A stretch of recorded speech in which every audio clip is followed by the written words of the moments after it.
Holy moly, guys. What the heck, man? This is just crazy.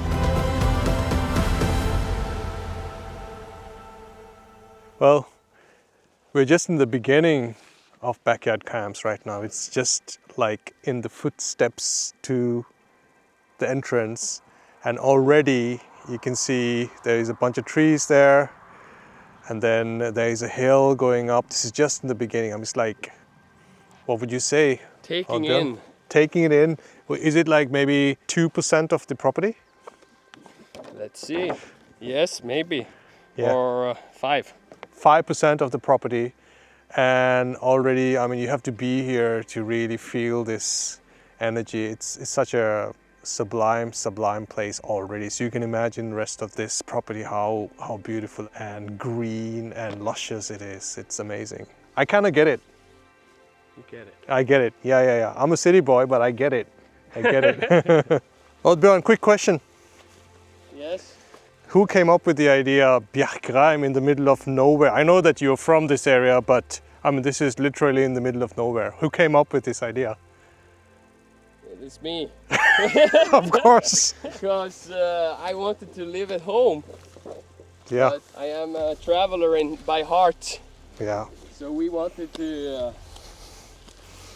have our travels start a family and create what we experience around the world here. So it's a massive project, and this video is all about showing you actually how big it is, and I'm going to make a little bit nicer view of this map so you can feel the size of it, because the channel has been about us building these 5 cabins and the road, but this campsite is so much bigger and has a so much grander vision. If you want to help us in this channel, subscribe is the most important thing, and of course if you like the video, like it. Let's take a look behind us. Wow, we've just gone up like maybe 30 meters already. You can see this is just 5% of the property, guys. So this is the first cabin, hidden behind the trees, but with a beautiful view off to the right here.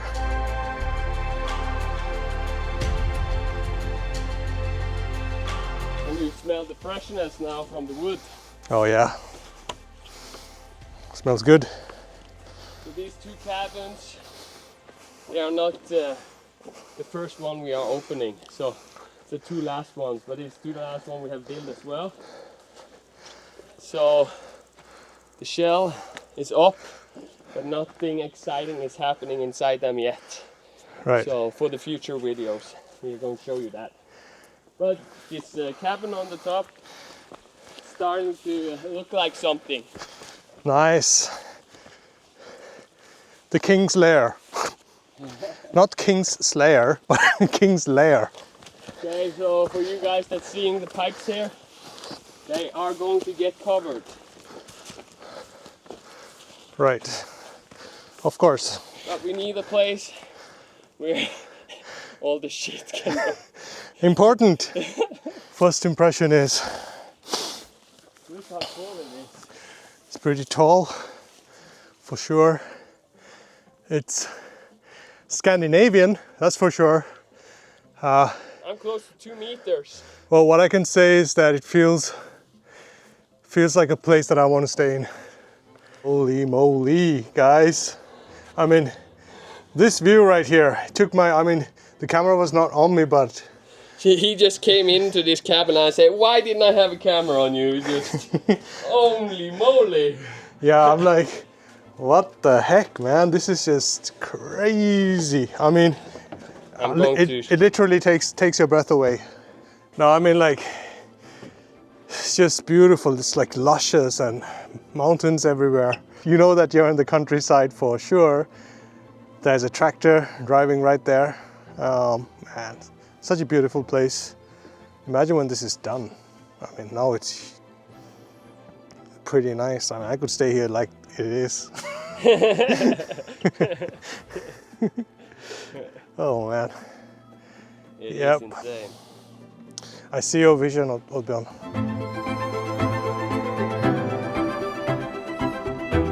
Are you relaxed? Yes. I'm looking forward to this actually for a long time. Me too, me too. It's we've known each other for a long time, right? Yeah. It's how many years? It's been like, I think, 15 years. 12 and a half years to be exact. 12 and a half years, wow. Yeah. And the cool thing is that I know you. Yes. I know you really well. And I also know your wife, Martina. And we've had the opportunity to travel together, right? All over the world.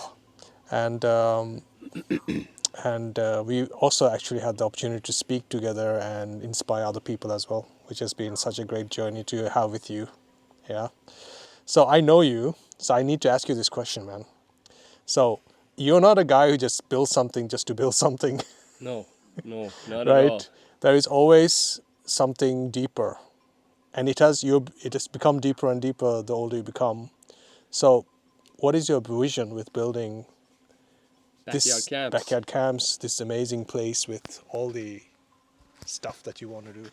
Okay, so I need to go back to when we met, because we were doing business together, traveling the world, doing something called network marketing. And you always speak about vision and what you want to do, and that's a very good quality about that business. And I always wanted to build a backyard where people around could come. And the first inspiration was, of course, when I was a child and grew up at a farm in the center of a close farm community. And all the children around could meet up there and play at that farm. And we had bikes and we had motorbikes and we had caravans and we played and had so much fun. So that's where the first seed was in my heart. Right. So then when we started working together and Travis Pastrano came with Travis Pastrano's backyard where all his friends had all these motorbikes and playing, having fun. I just envisioned that would be so fun to invite people and have that as a life. Right. But I'm not a extreme taking backflips on the motorbike, although I like extreme sport. I'm more, I don't want to hurt myself, extreme sport guy. So I'm not jumping that high, but I still like the adrenaline. So me and Martina was out traveling right before COVID actually, in 2000 and is it 19? 19, yeah. Yeah. And we asked ourselves, if we had no hinders, what we would do, what was our dream in the heart, and that has already grown. So I started selling this idea to Martina, and I also wanted it to be in Bjerkreim because I wanted to move home because I lived so many places, and I knew that growing up in Bjerkreim was a very good childhood if I got children, as I have now. So we started when we come home from these travels to build this. And another very important thing was that when we traveled around the world and saw all these nice resorts and other places, this was not something that was that normal in Norway. And we have also seen in Europe that everything is very cramped up because they are lacking space. But we are not lacking space in Norway. And they are, for example, not lacking space in Africa or many other countries we were traveling in. And they had built something similar to this, not this size, but maybe 1/5 of this size, but it had the same vibes. So we that's what we want to do. We loved it so much, staying these resorts out in the jungle everywhere. This is the jungle of Norway. It is for sure. We don't have any dangerous animals or insects. Just a snake that can a little bit hurt you, but not dangerous at all. That's true. So the vision was that we wanted to have it bigger than they had in the other countries, because we wanted to create like a perfect workplace and like something you can say that have like a little bit more of American heart maybe compared to Norwegian standards. Yeah. So I saw that bigger could be greater. Yeah. Because then you can involve much more people and it doesn't need to own you. That was something that was important for us as travelers. Yeah. So if it's a perfect size where we can have enough revenue, enough money coming in, like then you can like get the freedom that you'd also desire. Yeah. So I always want to work because this is what I want to do. I hope I work till I die, to be honest. But I also want to have like give this to other people. Yeah. You traveled a lot for sure. You had an amazing year with Martina when you traveled around the world. Which place inspired you the most? That's something that we usually get asked when we have been out traveling. Yeah. And it's a little bit hard. For sure, I can take one of my first inspiration when we traveled to Koh Samui and Bali, like that, those very typical touristy places. Especially Bali, because there was so much excitement of creative people and so much accommodations that we love, and that's what we're doing here. So Bali was very, very cool for me, and having this jumping on a motorbike and all this cool accommodation and beach and surf and relaxed. So that was the first, but then we traveled so many places. Rio de Janeiro is so beautiful, so other, like that's one of my favorite cities of all. It has just this vibe. It's a big city with a small city vibe. I understand. Yeah. Oh, nice. Yeah. And then you have all over, like Ecuador is one of the best places I get goosebumps of. We were close to a mountain called Cotopaxi, and they had a similar concept like this, just much smaller. That's where one of the vision came from, and we saw those beautiful mountains in the background, like here. Mostly the red thread about what we experience is the places where people have like this smile. Yeah. You traveled, you had this vision. Yeah. You start the convincing project with Martina to get her on board. Yeah. How did that go? How'd that go? We were working at the beach at Costa Rica. That's one of the places I remember quite clearly. And it was a huge beach. And right before we came there, it's been actually a huge festival there. Oh. So there was no one there, close to no one. So we had like this huge beach for ourselves, because every tourist has traveled home. Oh, okay. That was an amazing experience, and we used to love just walking back and forth at that beach. And I started like talking about this concept here, and we had so much excitement. And I started talking about like the vision, how big it should be, and everything I've explained here. So we could have like the freedom to still travel the world with our kids.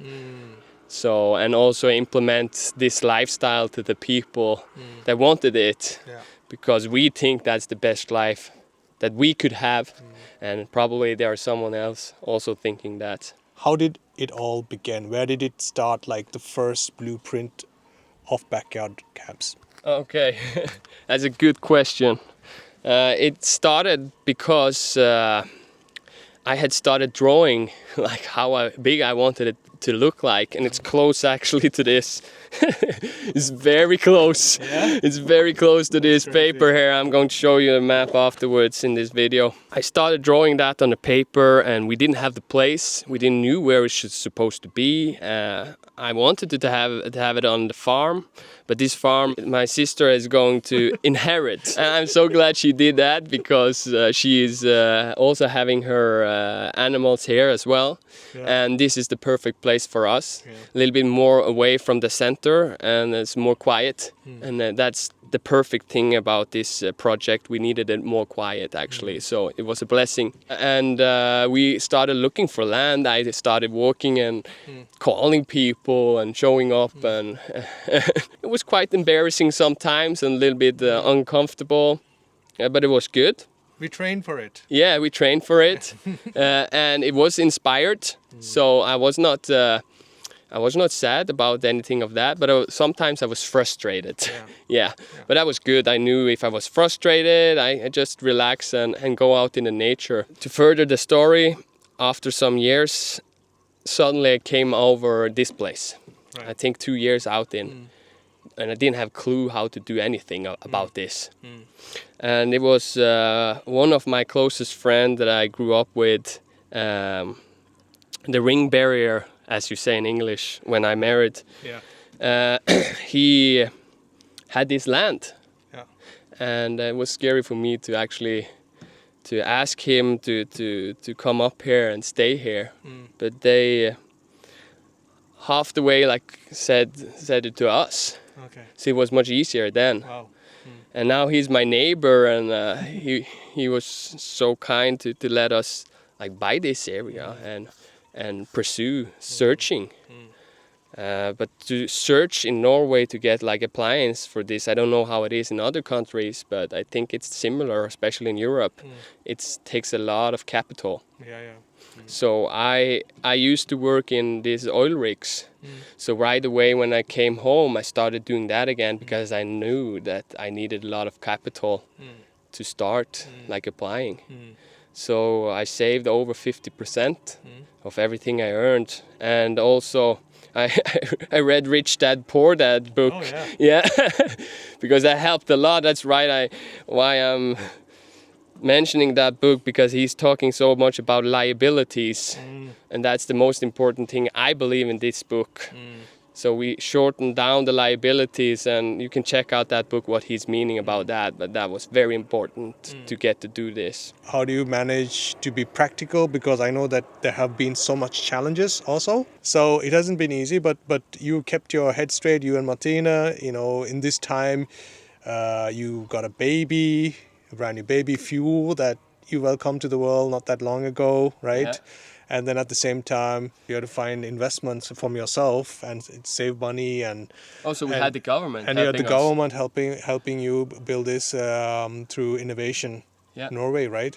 So how do you keep yourself grounded and do your day-to-day work that you have to do when there is so much challenges and so much thing that most people would just give up, I think. To answer the last there and then go into the question, I would give up if this was not what my heart called for. Wow.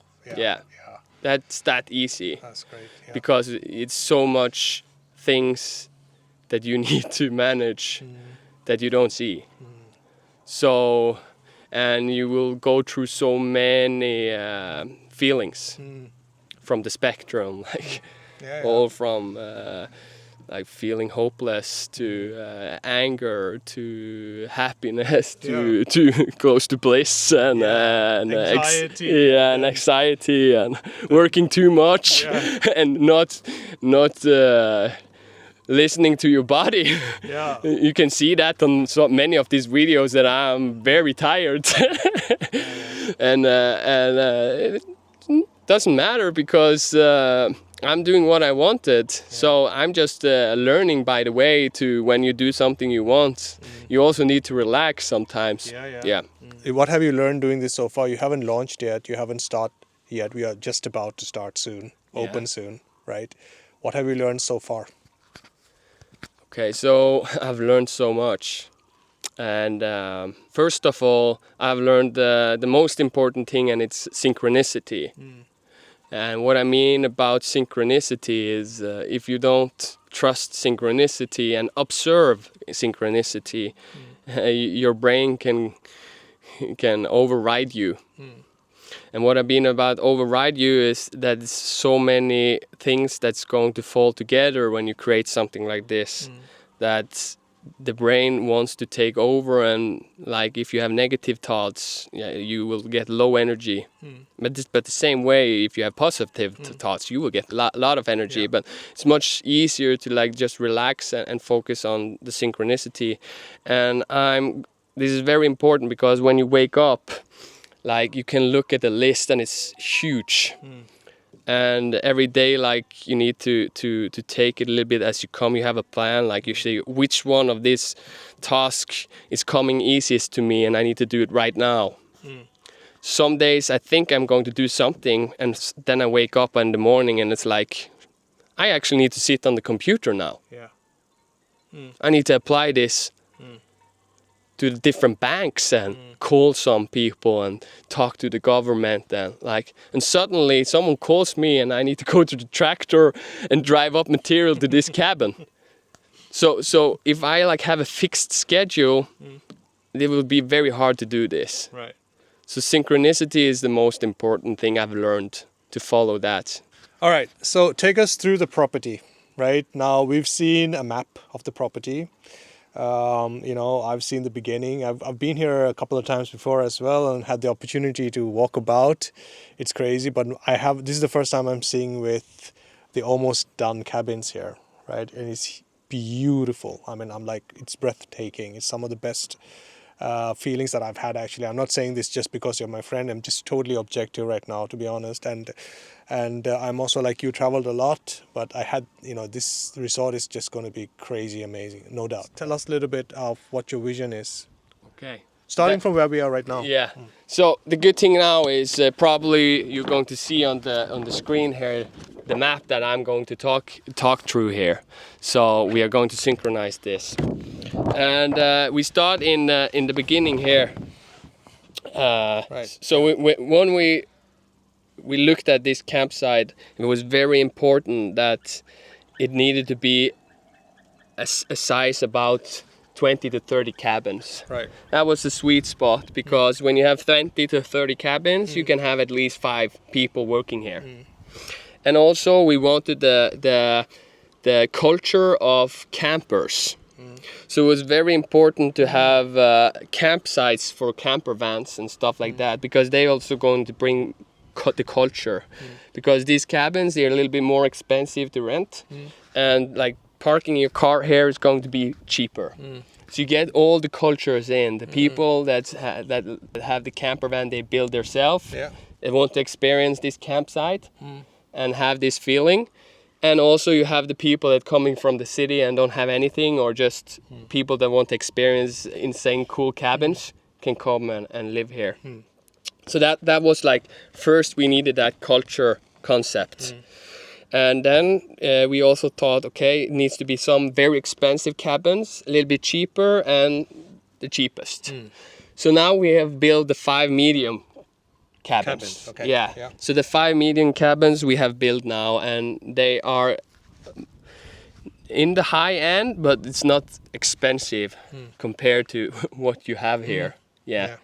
And the reason why we started with those in the beginning here is because when we have built those 5, when we drive further into the property, that's very long actually, we can do construction inside here, and we still can have like this guests coming in there. Yeah, guests coming in the start here. Yeah. So that was very important, so we don't interrupt the silence that they're coming out here to have. And also, like when I talked about when I was in Cotopaxi in Ecuador, they had this amazing place, like a stue, we call it in Norwegian, like a place where everyone could gather but not talk. Yeah. And you can eat there together as well.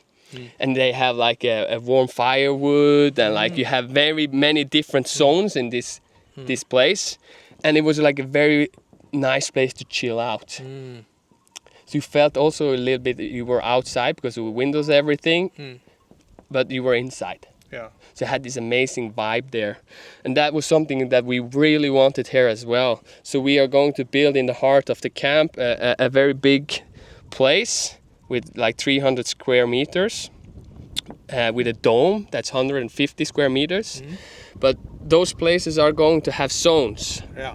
So it's going to have this tiny home in a big area. So because when you have guests that lives in 25 cabins, that's a lot of guests. So if everyone wants to meet there, it's needing to be like a possibility to have all the people there.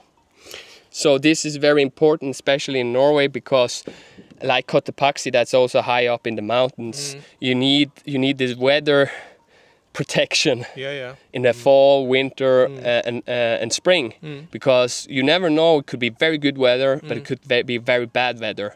But this place is an amazing place actually to be when it's bad weather, because you see the nature. So then you can be inside, but also outside. That's why we have this glass dome.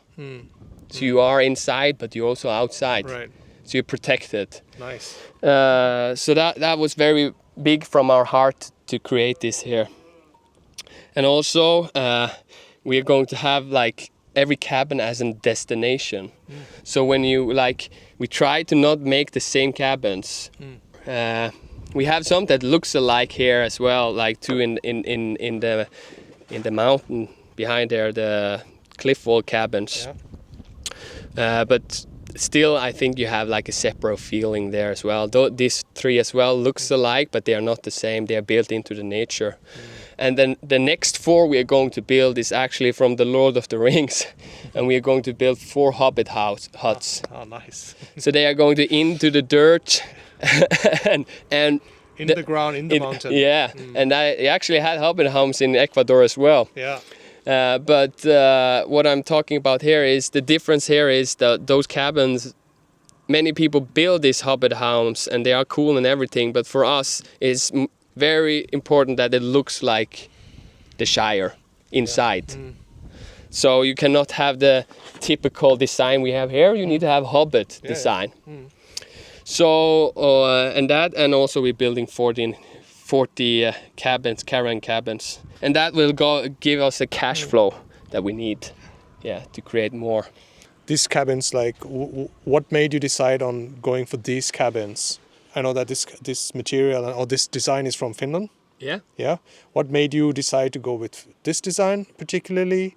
And how was it to build these cabins for you? The inspiration about this cabin here was me and the architect that helped me apply on this. We sat down here, and especially exactly this place, and looked all over and said, and just said, oh, there are 3 stones here. These cabins are going to look like a boat, and we can have like windows and look all over this area. We visualize this, and I was sitting down and I said, okay, they are going to be very boxy, like Scandinavian style.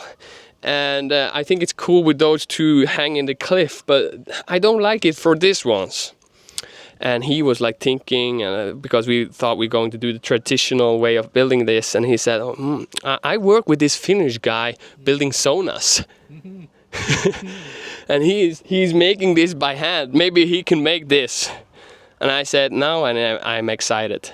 This is the best idea to implement the new style, the funky style, with the old. And this Finnish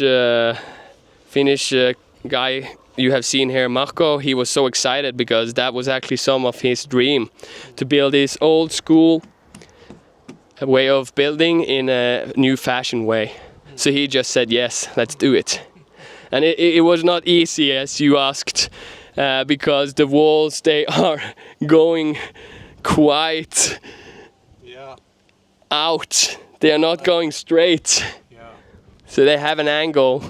So this was a lot of struggle to build the first one, because I didn't have a clue what to do, and it was 12 hours lifting and everything. And then suddenly I saw that we cannot do that without a crane. The vision was, as you have seen, always the nature outside here and getting the view, and also following the stones. When you see everything here is built from the nature, that's why it looks like this, and that's the vision also, that we are not going to be the people that's like designing this space. We are going to follow the shapes of the nature, and this cabin has no particular obvious angle. So we always knew that the cabins were going to be small, so we needed to have these sleeping lofts, and some of the material comes from this space here, so you can see that's why we probably need to fine-tune them a little bit, but they come from this locally. That's my trees, chopped down. And some of them are from Finland. So inside here, like, you can sit and relax and eat and wake up. You will have a kitchen here. Here you will have a kitchen, that's what you're seeing on the floor here. And here you will have a stove where you can, in the winter time in Norway, warm up this place and also dry your clothes. It's very important for nature lovers to have a place to dry their clothes. And I think most people that's going to rent this are going to equalize the indoor-outdoor space here and the view, because it's so breathtaking. And sit here just drinking coffee and relaxing, because we have very much happening in our lives. So to escape to a place in 1 or 2 days are very refreshing. And this is the goal about this place. And for those people that want to do activities, we are going to have backyards activities. Like in the future, we are going to have like saunas, and like you can go and climb in the cliff here and do all different backyard activities by yourself. So, but for most people renting this space, and for me included, I think I would relax for 1 and 2 days and just eat and have fun and play board games. And it's not the best internet connection, and that's good. Yeah. But you have internet, don't be afraid. Yeah. Don't get anxiety. So the vision is always that the cabins for themselves are going to be this insane that it's selling itself. I grew up in Stavanger, which is about 45 minutes from here, 45 minutes an hour from here, right? Yeah. Where the closest airport is. Yeah, actually, yeah. Close airport. So the cool thing about this place is that it's pretty far away from civilization, but really not. Very close. Very close at the same time, right?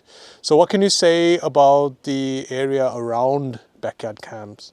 What are the qualities and opportunities there is for somebody who wants to visit this area and find some, adventure? Yeah, that's a good question. So first of all, it's a mountain country. So for hikers, it's very nice. And our campsite is actually ending in a very cool mountain that you can climb. So that's the most important thing to get out there. And we have like something that looks like fjords that's spectacular, but it's not the fjord close by. And we have like the 4th best fishing lake in Norway. It's very good. And we have a lot of farm sites around here. And that's, for me, that like farming, that's cool. Yeah. Yeah, because you have so much to look on only from these cabins, that farmers out doing the work. I think that's as well cool, and being out in nature and relaxing. And it's also far from these big roads, but close. You're not listening to the normal traffic jam, and you don't have the light pollution. And about our property, the good thing is that we are so lucky because we don't have the immense of the wind that's up in the mountain, because it's the right angle, the whole property actually. And also it has the sun from the morning to the night.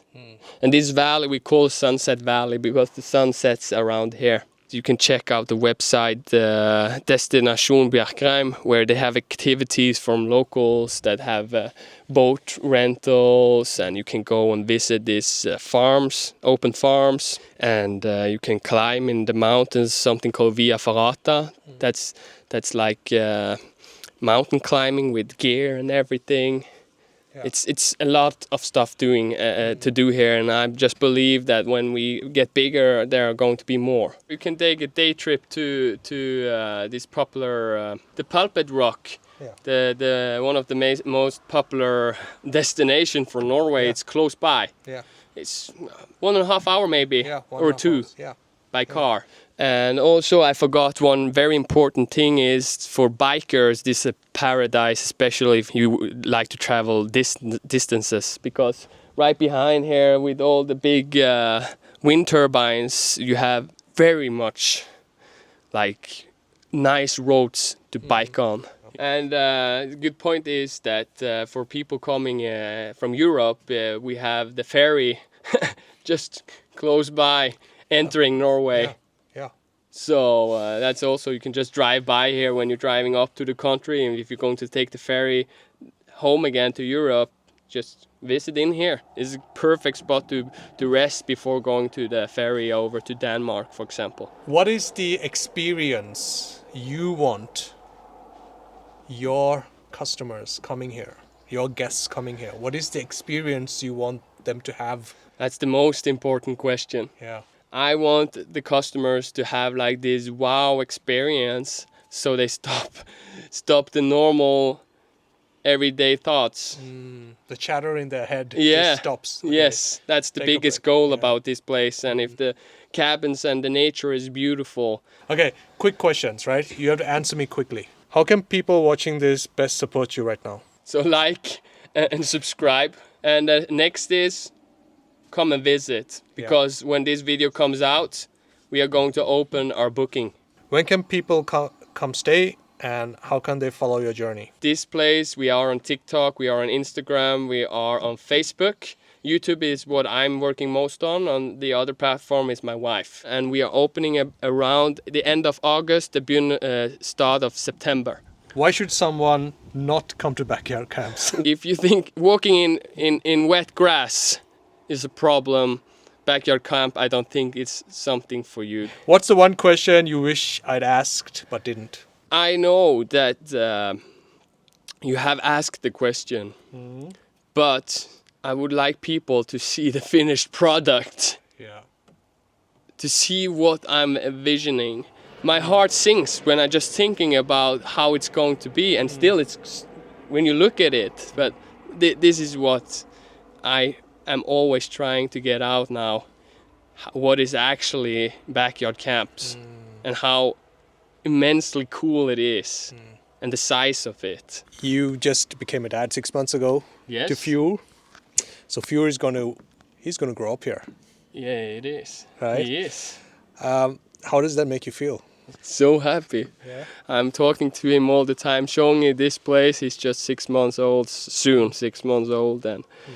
And I'm saying to myself, it's very important that he wants to do what he wants to do. So if he wants to do something else, it's 100% fine. But if he wants to come and work with me here, my heart will sing. Yeah.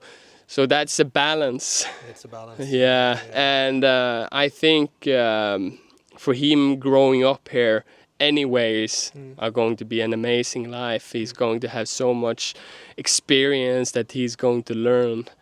Like seeing his parents being in the nature and like caretaker of this place. That's it. It's not a cut. It's let's continue the conversation in the future as well, Oddbjørn. Yeah. I'm glad that you invited me to do this with you. You know, it was kind of spontaneous yesterday, actually. Yeah, it was. Yeah, you asked me yesterday, and I'm like, I was supposed to drive up north, and I said, I'll come by and let's do it before I drive up north. And but you know, like from day one when you started talking about this, you sold it into me. I was like, yes, sir, that sounds amazing.